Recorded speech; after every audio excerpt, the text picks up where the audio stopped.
რამდენად შეუძლია ყოველგვარი კორუფციული პრაქტიკის აღკვეთა ქართულ ოცნებას, რომელიც ყველა შეფასებით ხელისუფლების გახანგრძლივების მიზნით ცვლის კანონმდებლობას ისე, რომ ადამიანის უფლებებს და გამოხატვის თავისუფლებას ყოველგვარ კონსტიტუციის საწინააღმდეგოდ ზღუდავს. ეს არ არის ჩემი შეფასება, EUTOS მოსკოვის მექანიზმის ამოქმედებაც ამის დასტურია. სტუმრებთან ერთად გავაანალიზებთ, რასთან გვაქვს საქმე რეალურად და რა შედეგის მომტანი იქნება ოცნების კორუფციასთან, ოცნების ბრძოლა ქვეყნისთვის და ჩვენთვის მისი მოქალაქეებისთვის. ქეთი ენუქიძე, სანდრო ქეფქიშვილი, ნიკა შურღაია მიერთებიან სტუდიაში. მოგესალმებით და ძალიან დიდი მადლობა თქვენი დროისთვის. ნიკა, თქვენგან დავიწყებ საუბარს. სისტემურ ელიტურ კორუფციას თუ ებრძვის დღეს ქართული ოცნება. ჩვენ ამ ბრძოლას ვაგვირდებით ახლა. მე ასე სამი კუთხიდან შევხედავდი ამ საკითხს. ეს არის ქვეყნის მართვის და ეკონომიკის მოდელის ფუნდამენტური ცვლილება.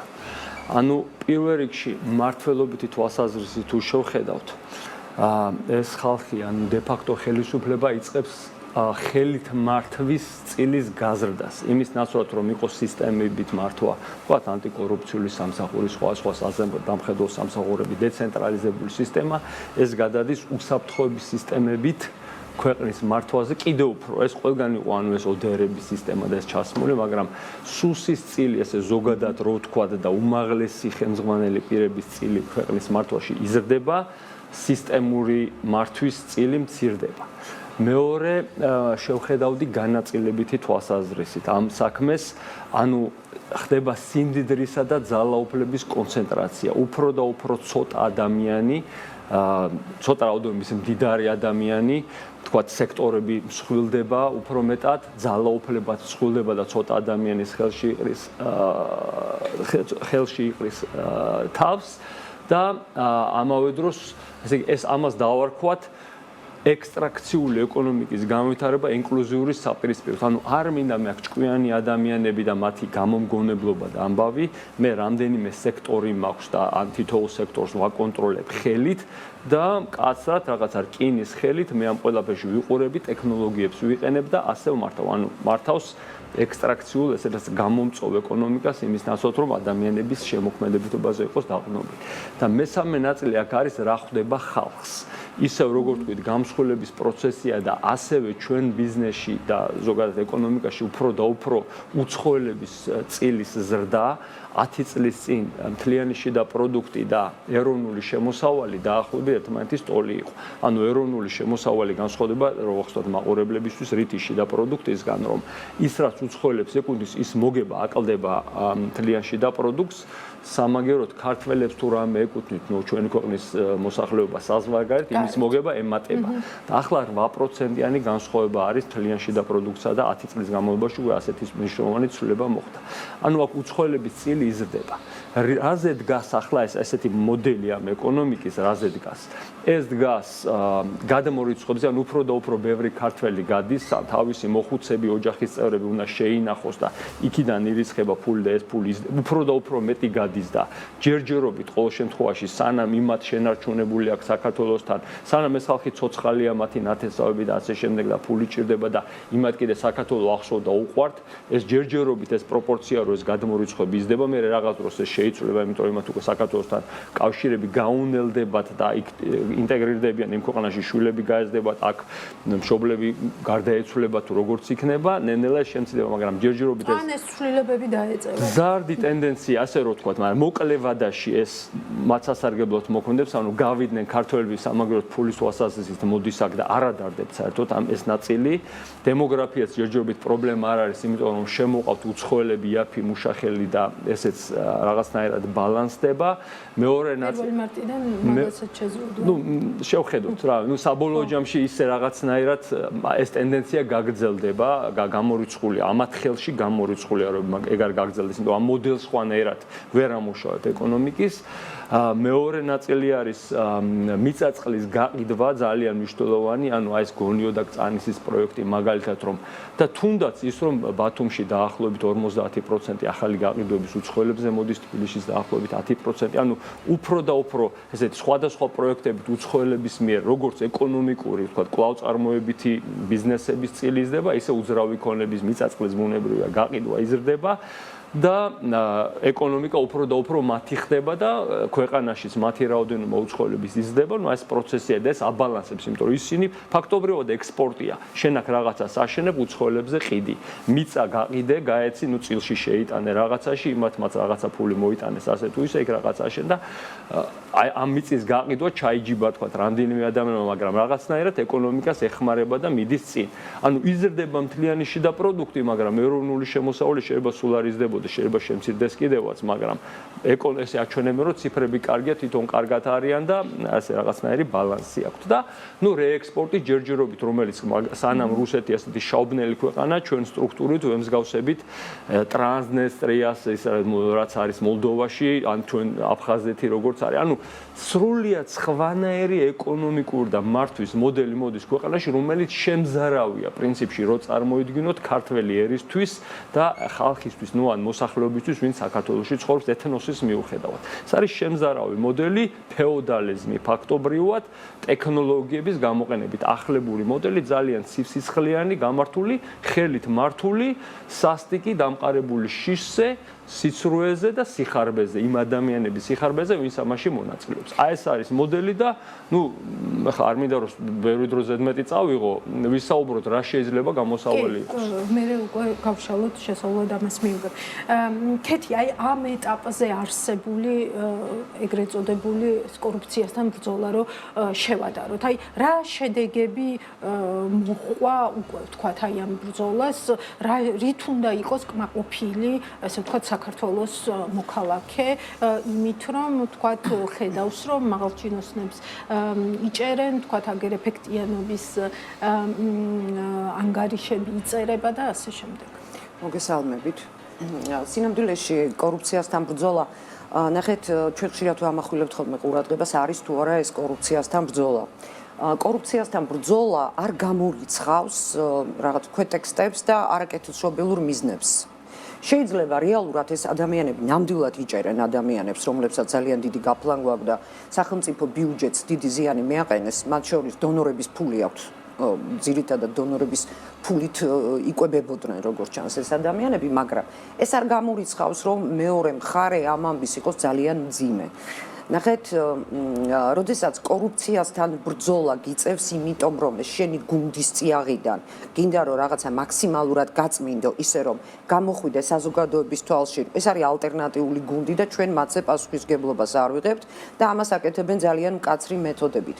როდესაც ამ ხერხს ახორციელებდა მეორეს მხრივ, შემოგაქვს ისეთი კანონმდებლობა, რომელიც აიძულებს თავისუფალ მოქალაქეს, ბიზნესმენს იქნება თუ ნებისმიერ სხვა მოქალაქეს რომ რაღაცა რეჟიმის ტყვეობაში იგრძნოს თავი, ეს არის აუცილებლად ცუდი პერსპექტივაში, იმიტომ რომ ჩვენ ისტორიას რო გადავხედოთ, ყველაზე მკაცრი და ყველაზე ესეთი მძიმედ იდეოლოგიური რეჟიმები, მაგალითად სტალინის პერიოდის საბჭოთა კავშირი, ჰიტლერის დროინდელი გერმანია, ისინი საერთოდ არანაირ კორუფციაზე ამ სახელმწიფოებში ლაპარაკი არ იყო, იმიტომ რომ პირდაპირ სიკვდილით ჯიდნენ, მაგრამ ეს აპრიორი არ ნიშნავდა იმას, რომ ანტიკორუფციული საქმიანობა ან იდეოლოგია სახელმწიფოს მოქალაქეები საკეთილდღეოდ იყო გამოყენებული.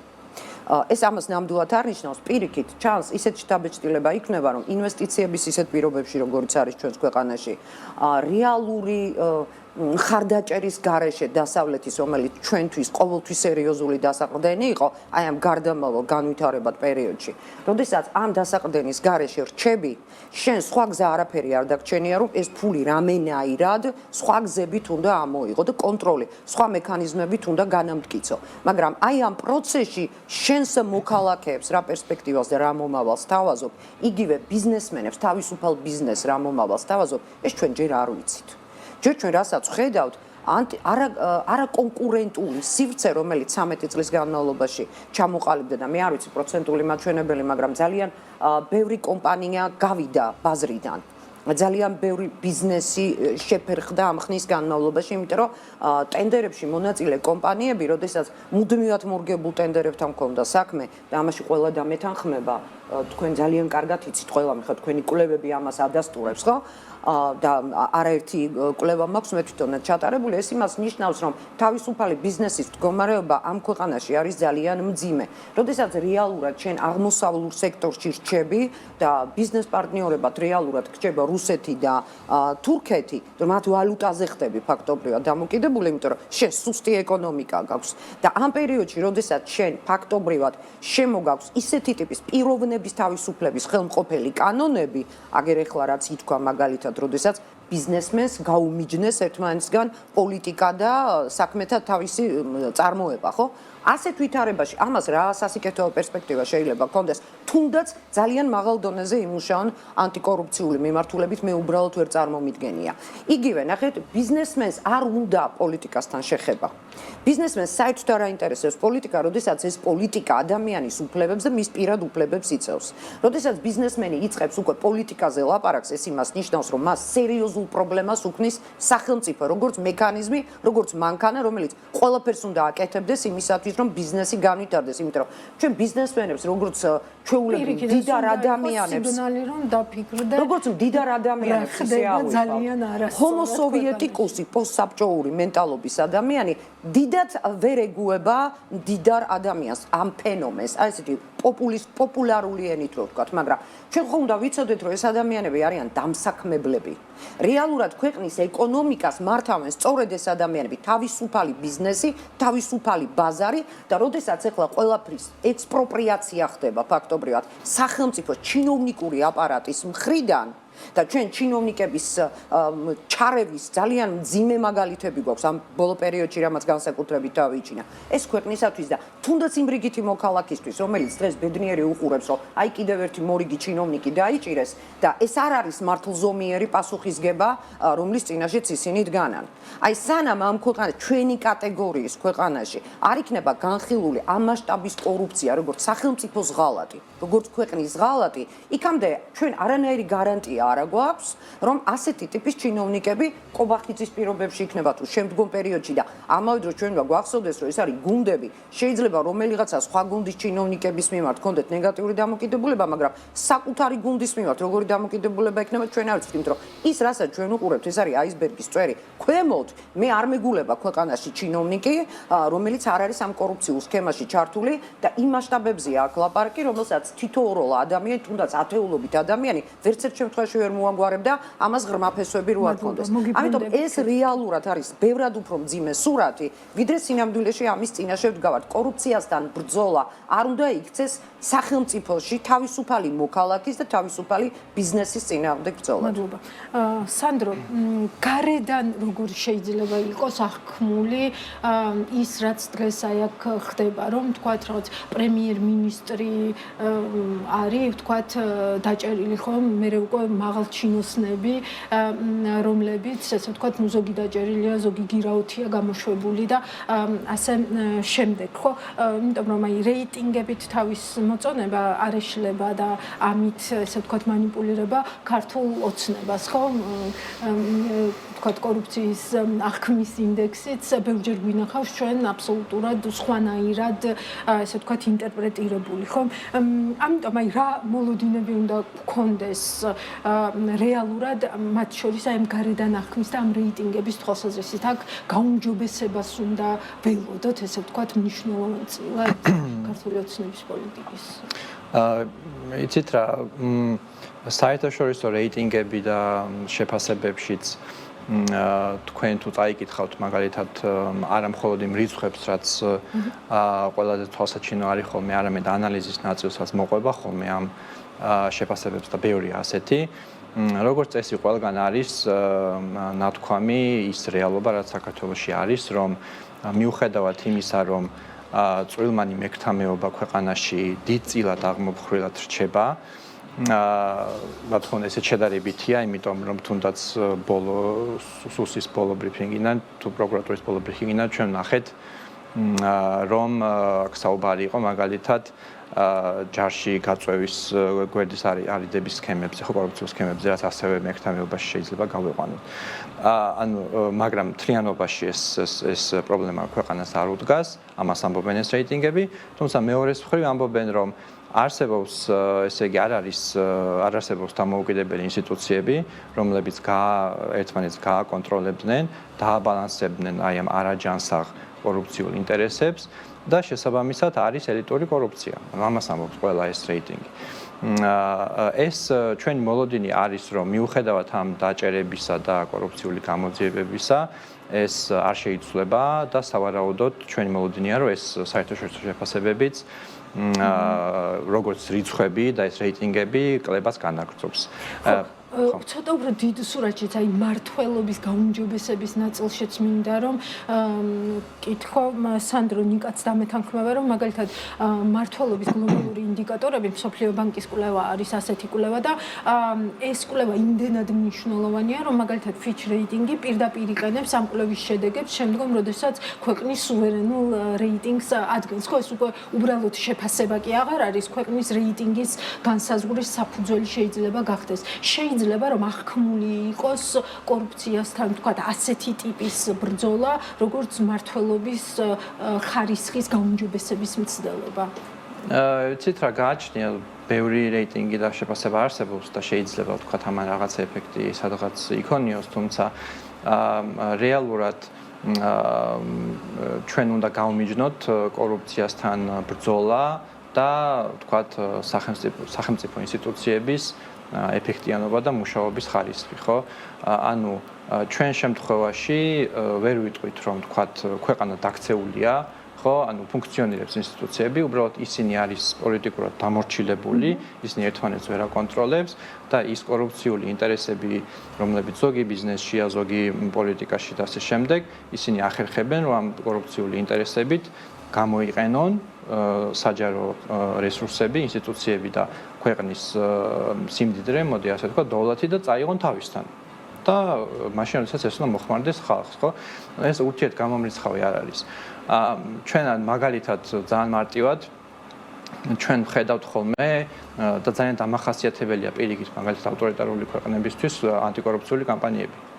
მაგალითად რუსეთშიც პერიოდულად არის ხოლმე წმენდები ანტიკორუფციული, ახლა ჩინეთშია და ეს მუდმივად ხდება, ამიტომ ეს ჩვენ რას ვამბობთ? ნახეთ, ჩვენ ვამბობთ, რომ ელიტური კორუფციის პრობლემის მოგვარების ერთ-ერთი გარანტირებული საშუალება გრძელვადიანი არის სწორედ დემოკრატიული ბალანსის სისტემის შექმნა, ხო, როდესაც ინსტიტუციები ერთმანეთს აკონტროლებენ და არა, ვთქვათ, რომელიმე ერთ ადამიანის ნებაზეა დამოკიდებული, იმიტომ რომ ერთი ადამიანის ნება ცვალებადია. არა, დიდი წლის, ბევრი წლის განმავლობაში ბიძინა ივანიშვილის ნება იყო, რომ კორუფცია დაშვებულია. იმიტომ არის ამდენი შემთხვევა დაგროვდა, ხო? ახლა მან გადაწყვიტა, რომ სავარაუდოდ გვექნება ეკონომიკური პრობლემები მომავალში, მოდი რაღაცნაირად ამას ცოტა კონტროლი ავიღოთ ამაზე, თან გუნდნი გავწმინდოთ, კონკურენტები მოვიშოროთ, აქ ბევრი მიზეზები შეიძლება იყოს და 3 წლის მერე რა მოვა ადამიანს თავში და მოდი ისევ გავხსნის სისტემას, იმიტომ რომ ჭირდება რომ დავაინტერესო ახალი ხალხი მოვიდეს ჩემ პარტიაში, არავინ იცის, ამიტომ ერთ ადამიანზე სისტემის თუნდაც ანტიკორუფციის სისტემის ჩამოკიდება არის პრობლემა, ხო, ამაზე ვსაუბრობ და ეს რეიტინგები, საერთაშორისო შეფასებები, რა თქმა უნდა, ამას ყველაფერს უყურებენ და ამიტომ ხედავთ, რომ რაც ბოლო წლებში განსაკუთრებით, როგორც წესი შეფასებები, ესე იგი უარყოფითი ტენდენციად ხასიათდება. მადლობა.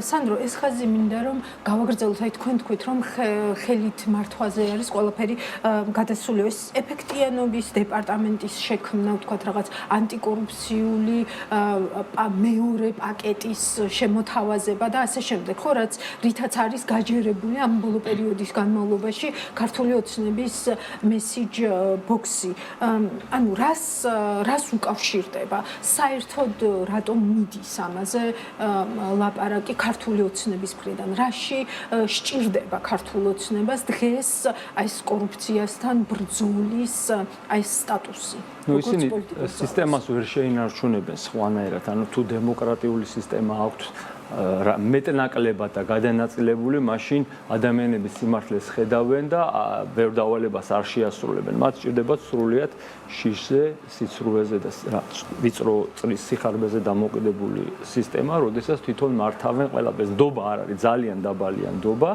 და ამ შიშით და სისტემას ცვლიან, ასე ვთქვათ, სხვანაირ პირობებში მათი სისტემა ვერ იმუშავებს. ამიტომ სჭირდება და ეს არის უბედურების წყარო. მე მგონია უმჯობესია, რა ვიცი ხა თუ რაღაცა დროს დავტოვებთ, რომ ვისაუბროთ გამოსავალი რა არის, ესენი რომ ცუდები არიან და ცუდად აკეთებენ, ეს არის ცხადზე უცხადესი. და ეხლა ჩვენ ამაში ვატარებთ ერი ლანძღვაში დროს და ამაზე არ ფოკუსირდებით, როგორ შევცვალოთ ეს მოცემულობა. ხო, თუმცა თუ არ დავინახავთ რა არის პრობლემა, ვერ შევცვლით. პრობლემა არის, პრობლემა დიდი ხანია დანახულია, პრობლემა არის. აი რაში ჩანს, ნახეთ, პრობლემა რაში ჩანს? რაში ჩანს პრობლემა რომ დანახულია ხა მთელმა საქართველოს ვისგან ჩანს ეს ვთქვათ მთელი საქართველოს ხედავს დე-ფაქტო ხელისუფლების ნამდვილ სახეს. ახლა ამას არ უნდა ბევრი ფიცი მტკიცი. დაახლოებით 3 ნაწილად არის საქართველოს გაყოფილი. ერთი ნაწილი არის რომელიც სარგებლობს ამით და არ აინტერესებს, მიაჩნია რომ ეს ნორმალურია, პირადი ინტერესი და არც კითხვასაც არ სვავს და ანუ მოსწონს ეს ამბავი და ამაშია ჩართული ან მოტყუებული, ან აწყობს და თავის თავს იტყუებს. მეორე ნაწილია რომელიც პროაქტიულად ებრძვის და ეწინააღმდეგება როგორც შეუძლია და მესამე ნაწილი არის ხედავს რომ ძალიან ცუდია და არ იღებს გადაწყვეტილებას. ამაში ცუდ გაკვეთილს თამაშობს 9 აპრილი 1999 წლის, ანუ უფროსმა თაობამ ნახა რომ მაინც დაინგრეოდა, ეს დასკვნა გამოიტანა ბევრმა, რომ მაინც დაინგრეოდა და ჩვენ რატო გავიღეთ მსხვერპლიო.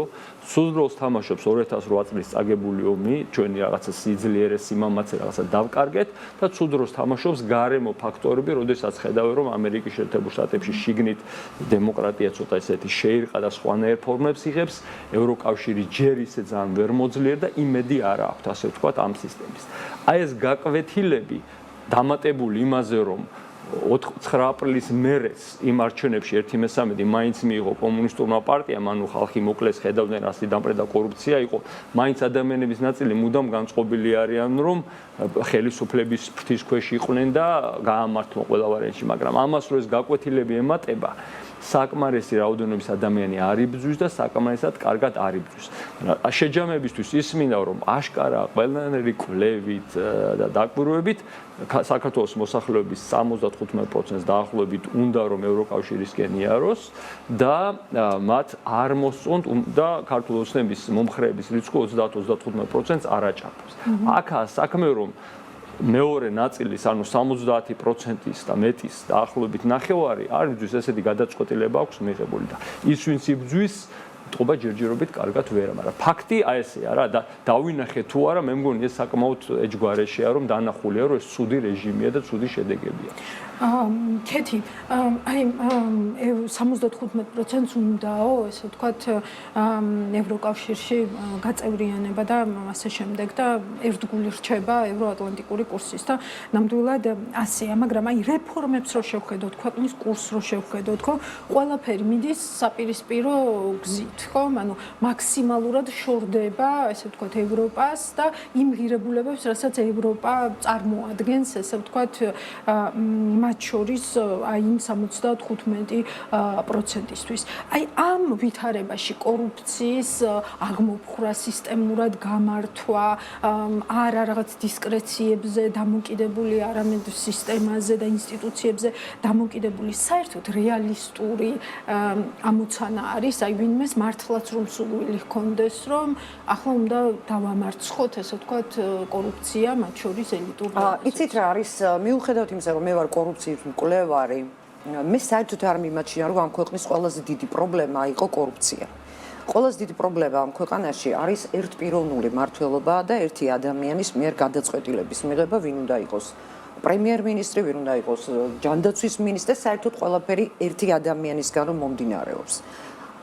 კორუფცია არის ყველა ქვეყანაში. ოღონდ რა თქმა უნდა ეს არის საბაზრო კორუფცია, ეს ჩვეულებრივი ამბავია, ადამიანები მოპარვისკენ ზოგადად სახელმწიფოს დოვლათის მოპარვისკენ მიდრეკილები არიან. თავარი არის სახელმწიფო როგორ იბრძვის მის წინააღმდეგ და სახელმწიფო რას აზიანებს კორუფციასთან ბრძოლის ეგიდით. ჩვენთან კორუფციასთან ბრძოლა დაიწყო რის შემდეგ? ჩვენ ახეთ აუდიტის სამსახურიდან დაწყებული დავანებოთ თავი ორგანიზაციებს. აუდიტის სამსახური მუდმივად ლაპარაკობდა, მუდმივად აქვეყნებდა სხვადასხვა კვლევებს და აშკარად ჩანდა შეუერაღებელი თვალით, რომ აქ იყო ძალიან ბევრი კითხვის ნიშანი. გარდა იმისა, რომ ტელევიზიები მუდმივად ლაპარაკობდნენ ამაზე, გარდა იმისა, რომ თვითონ სხვადასხვა ბიზნესი მუდმივად იწყებდა ხოლმე ამაზე ლაპარაკს, რისი უფლებაც ახლა ერთმევა როგორც ჩანს. ამას არავინ არ აქცევდა ყურადღებას. მეტიც ბრალდებები სასამართლოში მე გასაჩივრება და ნუ 1000 სხვა რაღაც ხდებოდა ამ 13 წლის გამოს ჩვენს ყველაფერი ვიცით, ხო? მაგრამ რატო დაჭირდათ ახლა ამ ყველაფერთან ბრძოლა?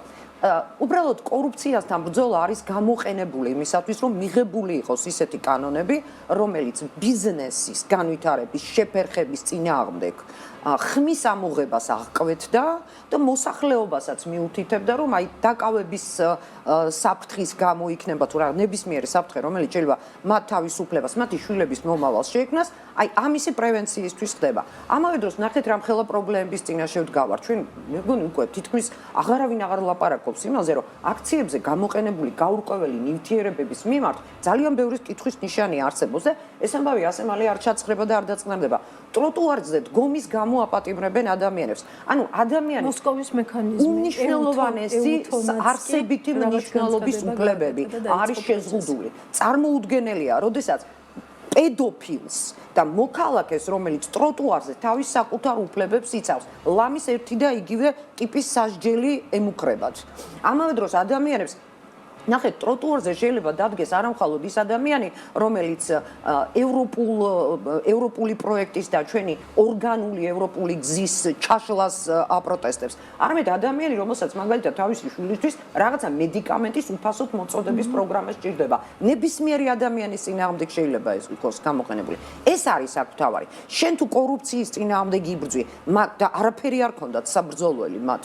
მათ შეეძლო ჩვეულებრივად გაეგრძელებინათ ის ხაზი და საკუთარი აუდიტის სამსახურისთვის მოესმინათ. თავი დავანებოთ გამჭვირვალობას და სხვადასხვა პატარ-პატარა ორგანიზაციებს, მაგალითად როგორიც იყო ჩემი.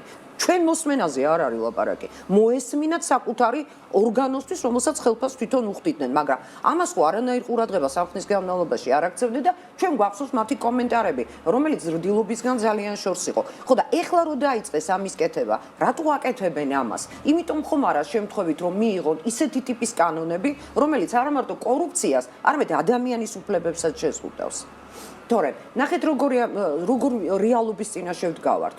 ერთი გუნდის ფარგლებში, თქვენ მაგალითს ვერ მოიყვანთ, თუ არ იქნება ეს ავტოკრატიული რეჟიმი, სადაც გუნდი ფაქტობრივად აღიარებს, რომ ყველა მნიშვნელოვანი სექტორის მინისტრი ჩაფლული იყო წარმოუდგენელ კორუფციაში.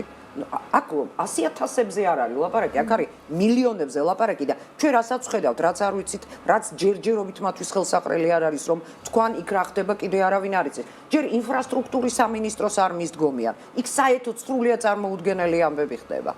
და აი ამ ხნის განმავლობაში სრულიად ადვილი შესაძლებელი იყო, რომ ეტაპობრივად გაეწმინდათ ეს ველი. მაგრამ არა მიიყვანეს საქმე ამ მდგომარეობამდე, მწვანე აუნთეს ადამიანებს, ფაქტობრივად ამ ადამიანებს დასჯის არანაირი საფრთხე არ ემუქრებოდათ და წარმოუდგენელი შეურაცხყოფელია, იცით, როდესაც ორგზის პრემიერ-მინისტრი ერთხელ კორუფციის რისკის გამო გაშვებული. მაშინ ვიარსებობდა ეს კითხვები და უკან დააბრუნა ჯერ თავდაცვის მინისტრად და მერე პრემიერ-მინისტრად. გჯერათ ეხლა რომ არ იცოდა რომ მაშინ ირაკლი ღარიბაშვილს კორუფციაში ქონდა ხელი გასწრილი. რა თქმა უნდა იცოდა.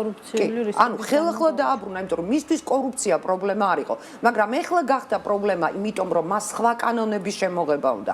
რაც შეეხება 75%-ს, ნახეთ ფსიქოტიპების კვლევა ჩვენ ადამიანებისას ეხლა რა თქმა უნდა ვერ დავიწყებთ, მაგრამ მოსახლეობის დიდი ნაწილი ყოველთვის ცდილობს, რომ პასუხისმგებლობას აარიდოს თავი. ის 75%, რომელსაც რა თქმა უნდა თავისი შვილებისთვის ძალიან კარგად ესმის, რომ ჭირდება არა ირანი, არამედ ჭირდება დასავლეთი და როგორი საზიზღარი პროპაგანდაც არ უნდა დაიწყონ იქ რაღაცა მორალური დისკრედიტაციაც დასავლეთის, რა თქმა უნდა, ყველამ ძალიან კარგად იცის და ალბათ ძალიან მცირე პროცენტული მაჩვენებელი შეადგენს იმ ადამიანთა რაოდენობას, რომელიც ფიქრობს, რომ იქ მართლა ვიღაცებს იჭერენ და მერე რყვნიან. რა თქმა უნდა, ამას არ ფიქრობენ.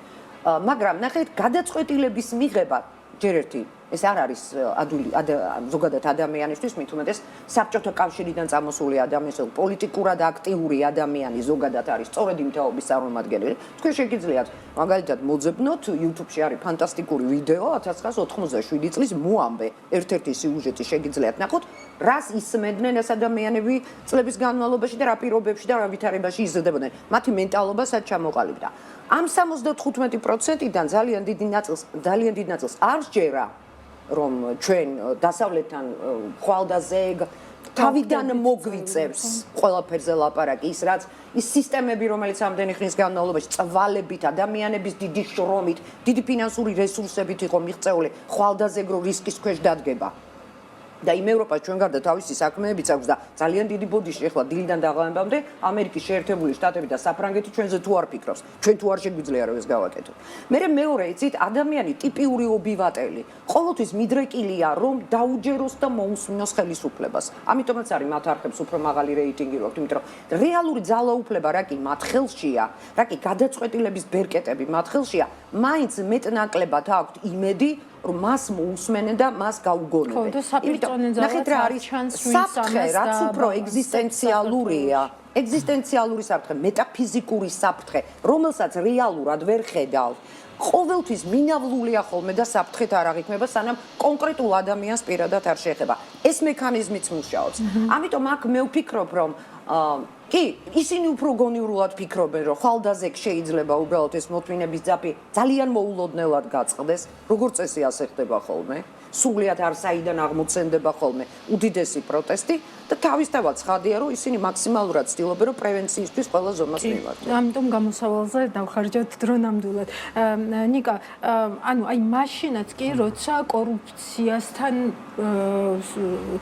სანდრო, მაშინაც კი როდესაც კორუფციასთან ბრძოლას არ ქმევს ხელისუფლება იმას იმ ნაბიჯებს, რასაც დგამს. როგორ ახერხებს რომ არ ებრძვის კორუფციას? ხო, კარგი კითხვა არის. აი ძალიან მარტივად შეიძლება ამის ახსნა ნახეთ. ავიღოთ ირაკლი ღარიბაშვილის შემთხვევა.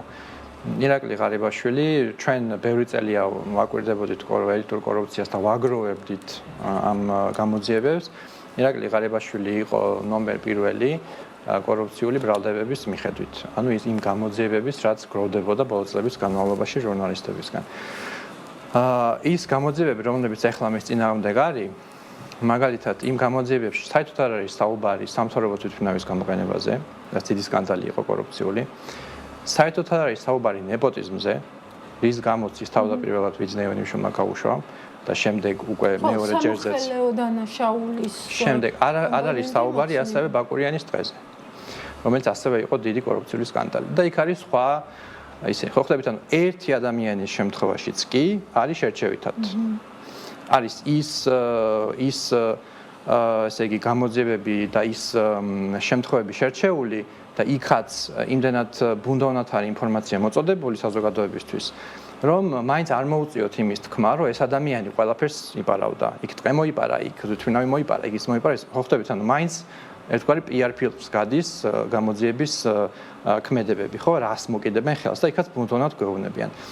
ამის საპირწონედ ჩვენ გვაქვს მაგალითად გვყავს ვახტანგ გომელაური, რომელიც იგივე წმენდის ტალღაში მოხვდა, ისიც დაახლოებით იმ პერიოდში გადააყენეს და მას არანაირი გამოძიება არ ეხება კორუფციული მიუხედავად იმისა, რომ ვახტანგ გომელაური ასევე ტოპ 5-ში იყო ყველაზე კორუმპირებული თანამდებობის პირებისა. ისიც ესე იგი დაუსაბუთებელი ქონების მრავალი გამოძიება იყო და ესე იგი დამალული ბიზნესების გამოძიებები და ასე შემდეგ. ამას დეტალებში აღარ ჩავიდეთ. ანუ მხოლოდ აი ამ ორი ადამიანის მაგალითზე ძალიან ნათლად ჩანს, რომ გამოძიება არანაირი კანონის სრული აღსრულებით არ არის დაკავებული, ისინი შერჩევითი პრინციპით უდგებიან იმ გამოძიებებს, რასაც აკეთებენ, ხო? და ნუ რა თქმა უნდა, ეს იმით იხსნება, რომ ეს უბრალოდ წმენდა არის პოლიტიკური, პარტიული შიდა წმენდა, ხო, ახალი გუნდი ანაცვლებს ძველს, იყენებს პოლიტიკურად დამორჩილებულ ინსტიტუციებს, რათა ეს თავისი პარტიის პოლიტიკური მიზანი აღასრულებს. რაც არის კორუფცია, ანუ ინსტიტუციები უნდა ემსახურებოდეს კანონს, ხალხს, ქვეყანას და არა რომელიმე პარტიის პირად ინტერესებს და ადამიანების პირად ინტერესებს, ხო?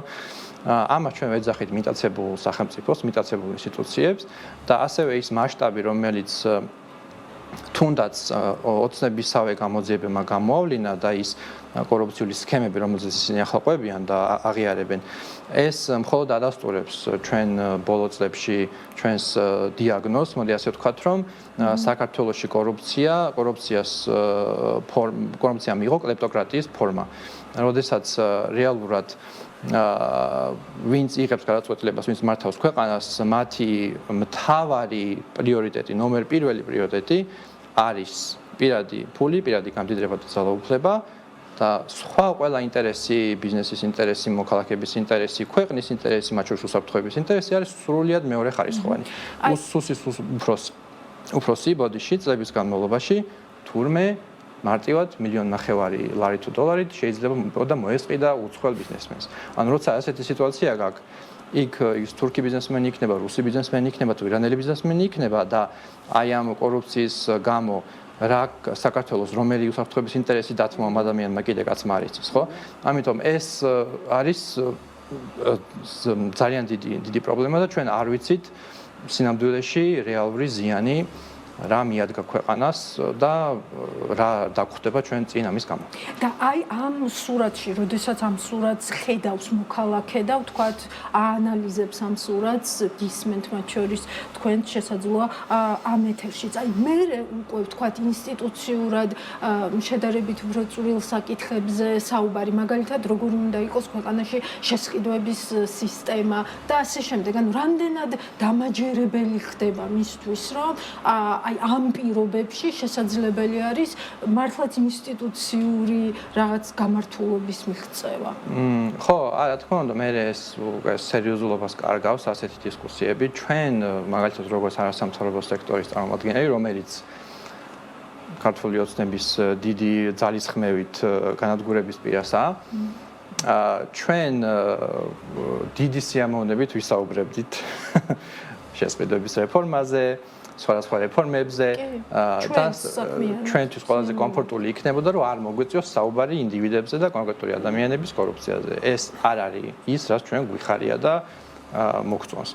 ჩვენ იძულებული ვართ ეს გავაკეთოთ, იმიტომ რომ ქვეყანაში არ არსებობს დემოკრატია და ის პროცესი დემოკრატიული, როდესაც სხვადასხვა ინტერესების წარმომადგენლები, მაგალითად ჩვენ, ვიმუშავებდით იმისკენ, რომ რომელიღაცა ერთი სექტორი გაუმჯობესებული იყო, ხო? იმიტომ რომ ეს სივრცეები მოსყობილი არის. ხო, ამიტომ ეს აი ამ რეალობაში ვართ ეხა სხვანაირად ოპერირება წარმოუდგენელი. მესმის და ძალიან სამწუხარო რეალობა. ნიკა, გამოსავალი. რას ხედავთ? მოდით შევხედოთ ორივე ადამიანის თვალსაზრისით. ანუ ჩვენ ვთქვით, რომ თავისუფლება და კეთილდღეობა ეს ორი ერთად უნდა მოსახლეობის დაახლოებით 70-75%-ს და ამ ადამიანების ნახევარი აქტიურად რაღაცას აკეთებს მეტნაკლებად და ნახევარი უყურებს სხვები როგორ იმოქმედებენ ან გარეთ-ცვლილებები როგორ გამოიწვევს რაღაცას. მოდი ჯერ გარეთ-ცვლილებებს შევხედოთ შესაძლებლობებს. უახლოესი 1-2 წლის მანძილზე მაღალია რუსეთის მარცხი, ხეს მარცხი როგორ გამოიყურება, აღარ წავალ ამ დეტალებში, მაგრამ რუსეთის მარცხის ალბათობა რატომ? იმიტომ რომ ეკონომიკა უფრო და უფრო უარესია და დაგროვილი რეზერვები უმთავრდება და მეორე ტექნოლოგიური ძალიან სერიოზული ჩამორჩენა აქვს და ხელოვნური ინტელექტის განვითარება და ბევრი სხვა მიმართულებით ტექნოლოგიური პროგრესი უფრო და უფრო გაზდის ამ განვითარებას. ანუ რუსეთის საშიშობა და ძალა ცირდება ამით და ეს მაღალი 1-2 წელიწადში და 3-5 წელიწადში ძალიან მაღალია. ანუ რუსეთი ჩავთვალოთ, რომ აი განწირული ქვეყანასავით არის ახლა. ახლა შევხედოთ როგორი იქნება, ანუ თუ რუსეთი დამარცხდება ვიღაცები, ფიქრობენ თავისით მოხდება და მე რატო გავაკეთო. ეხლა მეორე ნაწილი, როგორი იქნება მსოფლიო წესრიგი. ანუ ხელოვნური ინტელექტი ბევრი აზრია, ძალიან ესეთი სერიოზული ცოდნე ადამიანების, რომ ხელოვნური ინტელექტის განვითარება ისეთი ჩქარია, რომ უახლოეს 1-2 წელიწადში მაღალია იმის ალბათობა, რომ ყველაფერში ჯობდეს ადამიანს და რა ვიცი, ათასობით აინშტაინი იყოს და უკვე სხვანაირ დონეზე გადავა კაცობრიობის განვითარება და ბევრი გამოწვევები მოყვება. ანუ ამ პროცესმა ეს პროცესი რას მოიტანს საბოლოო ჯამში და აქაც ეს წაიყვანს სოფლიოს ისევ დემოკრატიისკენ და რაღაცა შეთანხმებული წესრიგისკენ თუ ძალიან სასტიკი ბრუტალური წესრიგი დამყარდება. ხა მოდით ორივე ვარიანტი გავიხილოთ. თუ თავისთავად ეხლა ეს ადამიანები ფიქრობენ ორივეს აქვს საკმაოდ მაღალი ესეთი ალბათობა რომ რუსეთი შეიძლება დამარცხდეს მაგრამ აღმოჩნდეს თქვა რაღაცნაირად ჩინეთის ქვეშ და რაღაცა და ამ შემთხვევაში კი ჩვენთვის არ ეცალოს მაგრამ ჩვენ თუ უნარი არ გვექნება რომ თავი გავითავისუფლოთ ისევ ჩავრჩებით ამ სისტემაში ირანის მაგალითიდან რომ გადმოვიდეთ აგერ 50 წელია არიან ესენი უკიდურეს დასუსტებამდე მიიყვანეს ქვეყანა მაგრამ რადგან ოპოზიციაში არ არსებობს კოორდინაცია და გაერთიანება და შეთანხმება ახერხებენ მოკლეს ამდენი ადამიანი ხო რა ვიცი 6000 სხვა ციფრები შეიძლება ზოგი 10000-ზე მეც იძახის მოკლეს ეს ადამიანები მაგრამ ფიზიკურად როგორღაც დარჩნენ ანუ მხოლოდ გარეძალის იმედიკა ანუ ამ შემთხვევაში რუსეთის დასუსტება შეიძლება საკმარისი არ იყოს და ჩვენ მაინც ამუშავო გვაქვს და მეორე მხარე მსოფლიოში როგორი წესრიგი განვითარდება ასე თუ ისე ხა ეს რაღაც უკიდურესი მხარეები რო გავწიოთ ევროკავშირი მეტნაკლებად ძლიერი უნდა დარჩეს სავარაუდოდ ან ამერიკის შეერთებული შტატებიც და ევროკავშირიც მაგრამ ისევ შენ თუ შენი უნარი არ აქვს რომ თავი გაინთავისუფლო რა ვიცი საკონცენტრაციო ბანაკში ხარ და შიმშილით ადრე მოკვდები თუ სიცივით თუ ისინი გაგიღებენ კარებს და გაგათავისუფლებენ მაინც ხვაზე ხარ დამოკიდებული ამიტომ ჩემი ხედვა ყოველთვის არის რომ მოქმედება და მოძრაობა და მხოლოდ მოძრაობა ეს არის ლია ჭავჭავაძის სიტყვები და ესა გვაქვს აკეთებელი და ამ შემთხვევაში ახლა ახაც გაიჟღერა რომ არავინ არ იცის როდის აღმოცენდება ეს დიდი პროტესტი შეიძლება ძალიან დიდი ბრაზი ეს გროვდება ეს ბრაზი ანუ ქართული ოცნება გარეგნულად ძლიერი ჩანს მაგრამ ამავე დროს იფიტება მისი შინაგანი ნებისყოფა და ეხლა ეს ძალიან საზაგელი რამდენიმე აქტორის გარდა დანარჩენები ხვდებიან რომ ინტელექტუალური კრიზისი ელემენტი საშინელებაში არიან მაგრამ ეს არ კმარა ბრაზიც რომ მოაწვეს ძალიან ბევრ ადამიანს და ძალიან ბევრი გამოვიდეს თუ ორგანიზებული არ არის დიდი ალბათობით არასაკმარისია ამიტომ მე ვფიქრობ რომ თავარი გზა არის მაინც სიმართლე სიმამაცე და სიყვარული ანუ რას გულისხმობ ამაში ადამიანების საკამარისმა ნაწილმა იმდენი სიმართლეს უყუროს თვალებში ამას რო იაზრებს ხედავს რომ ესე იგი ემოციურადაც რომ მის ქვეყანას ანადგურებენ მის ერს ანადგურებენ ფიზიკურად უკვე დემოგრაფიულად ყველანაირ რაკეთ ქვეყანას კარგავთ როგორც ფიზიკურად სახელმწიფო დაკარგულია და წაღებული აქვს ისე ჩვენ არსებობას კარგავთ იმიტომ რომ დემოგრაფია უარეს და უარესია შემოყავს და შემოყავს უცხოელები ქართველები გადიან და გადიან ანუ ერი მიდის ობსკრულში და ტექნოლოგიურად ყველანაირად ჩამორჩენილები ვართ ანუ დარჩება ვიღაცა ბატონყმობის და მონათფლობელობის სურვილებს ექვსი ქვეყანა ხო და ანუ ამას ხედავ განადგურებენ და პერე შენი მიაქვს ანუ შენ მიწაწყალს ყიდის ჯიბეში იდებს და შენ გიგდებს კაპიკებს ოღონდ ავი დაჯექი ტელევიზორს უყურე ხო და შეხედე ხო და იქ მივიდი ერთი წუთი ელენე არა ცუდი არ არის არა სადმე მყავს რომ ეს გასაკეთებელია ნებისყოფის აი ხა ქეთი თქვა ნებისყოფის მოკრება ჭირდება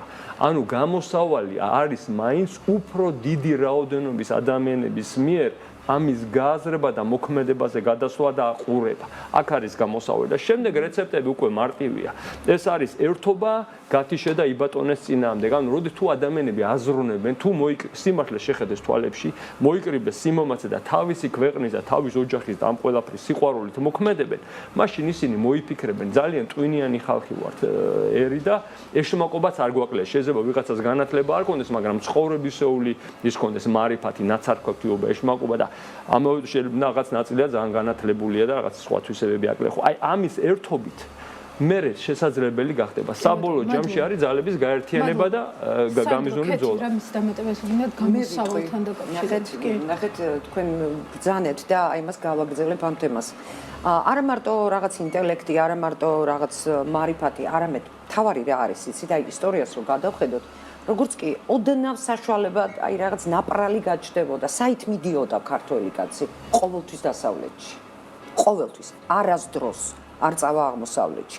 აი ეს არის ერთ-ერთი მთავარი იმის მანიშნებელი, რომ ეს მენტალობა ერთმანეთსაგან რადიკალურად განსხვავდება, შეიძლება ქრისტიანობა იყო ამის განმაპირობებელი, არჩევანიც ქრისტიანობა ოდესღაც რატო იყო რელიგიად არჩეული, ხო? როცა ვთქვათ ზოროასტრიზმის პირობებში და მე გავმახმადიანდებოდი და ასე შემდეგ.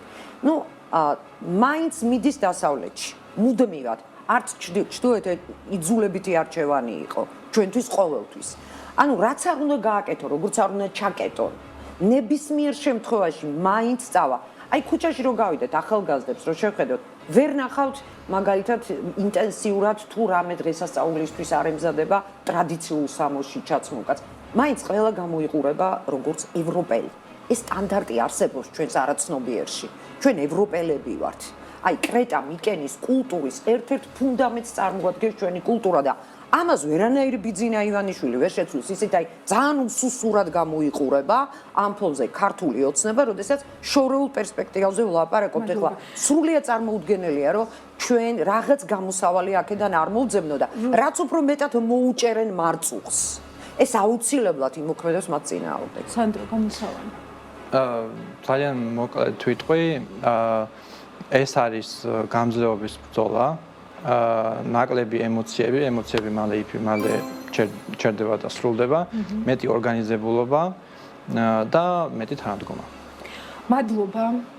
მე მგონი საუკეთესო შეჯამება და დასასრულია გადაცემის. ძალიან დიდი მადლობა რომ იყავით ჩემთან ერთად. მიქეთი ენიქიძეს, სანდრო ქელქიშვილს და ნიკა შურღაიას უსმენდით პირდაპირ ეთერში. მადლობა მათ.